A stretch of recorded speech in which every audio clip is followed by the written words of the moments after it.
네, 안녕하세요. 삼형물리의 이상근 대표입니다. 오늘은 코로나로 본 뉴노멀 시대의 물류에 관련돼서 같이 생각해 보겠습니다. 과거에는 우리는 포스트 코로나라는 얘기를 많이 했습니다. 근데 어느 순간 포스트 코로나 19를 넘어서 코로나와 어떻게 같이 살아갈 건가. 그래서 위드 코로나가 하나의 화두가 되고 있습니다. 우리 정은경 본부장 화면에도 나오는 것처럼 어떻게 우리가 위드 코로나를 살아갈 건가. 그래서 경제생활이나 사회생활 이런 부분들과 이 방역을 같이 하는 부분들, 저는 우리랑 떼어질 수 없는 그런 현실이 되어버렸습니다. 그러면 코로나19가 우리 물류 쪽에는 어떤 영향을 미쳤는가, 그거에 관련돼서는 코로나19는 전 세계 공급망을 단절시켰습니다. 그래서 소비나 생산이나 교역이나 이동 자체를 전면적으로 마비시키면서 지금까지 없었던 제조나 유통이나 판매, 소비, 공급망 전체를 붕괴시킬 가능성이 제기됐던 게 그 우려 자체가 현실로 되어버렸습니다. 그래서 공급망 단절은 크게 세 가지 원인에 의해서 발생하는 것으로 나와 있는데, 첫 번째는 공장 폐쇄입니다. 잘 아시는 것처럼 2월 초에 중국 상해에서 근로자 보호라는 명분으로 출근 금지령을 내렸습니다. 그래서 공장이 완전 가동이 중단됐고, 두 번째는 이제 국경 폐쇄 부분입니다. 여러분은 잘 아시는 것처럼 우리나라의 대부분 무선전자 제품들이 베트남에서 생산되어 오는데, 중국에서 코로나가 발생됐지만 베트남 공장이 완전히 중단됐습니다. 그 이유는 베트남이 국경을 봉쇄하면서 베트남 공장으로 가야 될 중국 부품들이 베트남에 도착을 하지 못하는 상황이 발생되면서 생산에 차질이 일어났습니다. 세 번째는 지금 현재도 발생되고 있는데, 우리나라 상반기 자동차 생산의 20% 정도가 감소된 주 원인은 신규 주문 감소하고 주문 단절에 의해서입니다. 잘 아시는 것처럼 벤더들, 그러니까 셀러들 부분들에서 상당 부분이 출근 금지에 의해서 출근하지 못하면서 활동을 중단시키는 그런 상황입니다. 두 번째는 수출 규제입니다. 여러분 잘 아시는 것처럼 이번에 코로나19로 인해서 마스크나 의료기기나 식량 같은 것들의 수출 규제가 일어났습니다.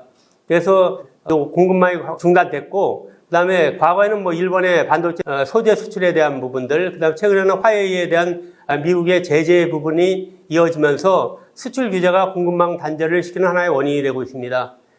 세 번째 물류망 단절인데, 아까 말씀드린 것처럼 각국의 국경이 폐쇄되면서 물류망이 단절됐고, 두 번째는 항공이나 선박의 운행이 중단되면서 단절됐습니다. 그 다음에 세 번째는 출금 금지령 부분, 그래서 공항이나 항만의 조업이 중단되는 그런 상황이 일어났고, 마지막 네 번째 부분은 선원의 교대 부분이 원활하게 되지 못하면서 나온 항만의 폐쇄 부분, 그 다음에 선원의 탑승이 안 되는 경우에 의해서 이제 물류망이 단절된 그런 사건들이 일어났습니다. 그러면 앞으로의 공급망 전망을 어떻게 볼 거냐? 그래서 크게 이제 제조 부분하고 유통을 보면, 제조업은 지금까지 우리가 원칙으로 삼았던 이제 글로벌 비교 위에 서 있는 그런 생산 물류 시스템 부분을 어떻게 잘 효율적으로 구축할 거냐. 그래서 토탈 코스트의 관점을 두고 우리가 생산이나 물류 시스템을 구축했는데, 이게 이번 코로나19 사태로 인해서 훼손됐습니다. 그래서 과거의 집중 생산이나 재고에 집중하나 지원 전략 부분에 대한 부분들은 다 이제 과거의 얘기가 되고, 이제는 탄력적 공급망을 어떻게 만들 건가, 그 부분이 많이 나오고 있습니다. 그래서 그 중에 하나가 이제 과거에는 차이나 하나만 됐는데, 이제 차이나 하나에다가 최소한 플러스 2 정도의 생산 거점이나 물류 거점이 있어야 된다는 부분으로 지금 리셋되는 그런 현상이 있습니다. 두 번째는 리쇼링이 가속화되는데, 잘 아시는 것처럼 중국에서 마스크나 위생 부분, 보건 방역 관련된 부분들을 수출을 금지하면서 나왔던 상황인데, 그래서 이제 자국에서 이런 중요한 산업들에 대한 부분들은 자국으로 가지고 들어와야 된다. 그와 또 더불어서 나오는 것은 니어쇼링에서 인접 국가나 인접 대륙 내의 상황으로 좀 재편되고 있습니다. 세 번째 부분에 대한 거는 재고를 재배치하는 겁니다. 그래서 중국에서 와이어링 하네스 공장이 스탑되면서 우리나라에서도 현대 기아차를 비롯해서 완성차 회사가 15만 대 정도의 생산 차질을 일어났습니다. 그래서 이제는 생산도 중요하지만 생산된 부품을 어디다 보관할 거냐, 그래서 재고를 어디다 재배치할 거냐, 그런 부분에 대한 부분이 상당히 이슈로 나오고 있고, 그 다음에 네 번째는 무인 스마트 팩토리가 활성화될 겁니다. 한 명의 확진자가 나오더라도 전 공장이 다 폐쇄되는 그런 걸 막기 위해서는 사람의 수를 최소화시키는 거. 그래서 무인 생략화된 그런 스마트 팩토리가 가속화될 겁니다.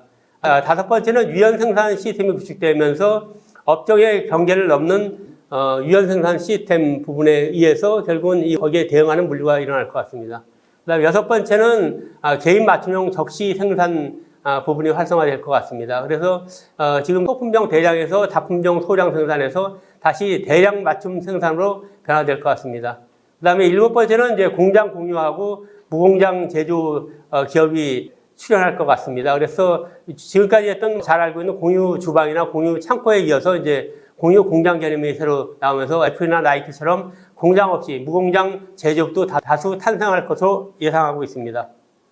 그 다음에 유통 부분에 대한 부분을 보면 유통의 흐름은 상당히 크게 옵니다. 그래서 퍼펙트 스톰이 몰려오는데 첫 번째 부분에 대한 거는 특색 중에 하나가 온라인 쇼핑에 구매력이 큰 중년층이나 그 다음에 노년층의 이용자가 급격히 유입되고 있습니다. 그래서 물류 부분도 연령별로, 지역별로, 국가별로 개인 맞춤형 물류 서비스가 개발되고 있습니다. 두 번째는 이제 온라인 구매 상품군이 고가품, 그러니까 신차나 중고차나 주택, 중국 같은 경우 뭐 로켓 같은 경우도 이제 온라인 상품으로 등장했는데 이거와 더불어서 장보기, 그 다음에 서가격 소품 부분, 그러니까 식빵 내조각 같은 이런 부분도 이제 온라인 상품으로 들어오면서 여기에 맞는 사회적 물류 인프라 부분이 구축 작업이 일어날 것 같고 여기에 따라서 이걸 어떻게 잘 활용할 거냐. 그래서 일부는 개인 기업을 차원으로서 국가나 공공기관 차원에서 이 부분들 그러니까 사회적 인프라 구축에 대한 부분이 활성화될 것 같습니다. 세 번째는 이제 마스크 등 해외 직구 경험이 CBT를 활성화시키면서 이제 물류 역량도 국제 특송이나 통관이나 국내 배송 역량이 동시에 구축되는 것을 나갈 것 같고요. 그 다음에 네 번째는 이제 매장에 들어온 온라인을 이제 오프라인 안으로 끌고 들어오는 라이브 스트리밍 커머스 부분이 발전하면서 여기에 맞는 물류 체제가 다시 구축될 것 같습니다. 다섯 번째 부분에 대한 건 오프라인 기업이 온라인 기업화되면서 매장은 옴니채널의 베이스 캠프가 되면서 여기서 단순하게 B2B나 B2C를 넘어서 이제 리테일러, 그러니까 스토어에서 커스터머한테 배달하는 그런 배송 부분에 대한 역량이 강화될 것 같습니다. 그래서 다음에 여섯 번째는 뭐 비대면 주문하고 배달이 활성화될 것 같고요. 일곱 번째 부분에 대한 거는 온라인과 오프라인 매장이 새로운 배달 전쟁이 일어날 것 같고 마지막 여덟 번째 부분은 오프라인 부분에 대한 거는 시간 소모형 쇼핑을 강화한다. 그래서 뭐 복합 쇼핑몰이나 테마파크 부분에 대한 부분이 전환되면서 매장 내에서 뭐 픽업이나 아니면 차량에 있는 인도에 상품을 배송하는 이런 부분들, 그래서 이런 부분에 활성화될 것 같습니다. 그 다음에 물류산업의 미래 부분에 대한 거는 산업의 경계가 완전히 파괴될 것 같습니다. 그래서 이제 유통 부분하고 물류하고 그 다음에 뭐 서비스와 이런 부분이 합체되는 부분들, 거기다 제조까지 합체가 돼서 하나가 되는 거, 단순하게 연관되는 부분이 아니라 그래서 알바의 마인 회장이 신유통에 말하는 뭐 온라인, 오프라인 물류가 합체된 그런 새로운 업태가 생기는 것처럼 거기에 더불어서 이제 제조업이 서비스화 되면서 이것과 같이 붙어 있는 거. 그래서 온라인, 오프라인 유통과 물류와 제조와 서비스와 하나의 합체된 새로운 업종이 생길 것 같습니다. 그 다음에 물류의 또 하나 그런 부분은 지금 사람을 운송하는, 그러니까 승객을 운송하는 승객운송, 대표적인 게 택시 같은 경우인데 이거와 이제 물류운송사는 콜밴 같은 경우, 그 다음에 트럭 같은 경우가 이제 경계가 완전히 무너지는 그런 형태가 일어납니다. 특히 이거는 뭐 전기자동차가 생기면서 뒤에 트렁크 부분하고 엔진 부분에 대한 부분들, 이 유휴 공간을 운송으로 활용될 가능성이 상당히 있고요.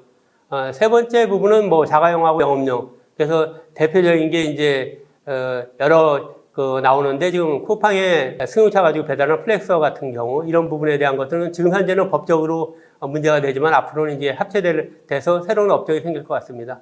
그 다음에 모빌리티 부분에 대한 것도 이제 승용차, 화물차, 오토바이, 뭐 전동 킥보드, 그 다음에 파브나 드론 같은 경우 이런 육해 공해에 대한 부분이 모두 합체돼서 모빌리티의 경계가 무너지면서 승객하고 화물하고 동시에 운송되는 그런 형태로 나올 것 같고요.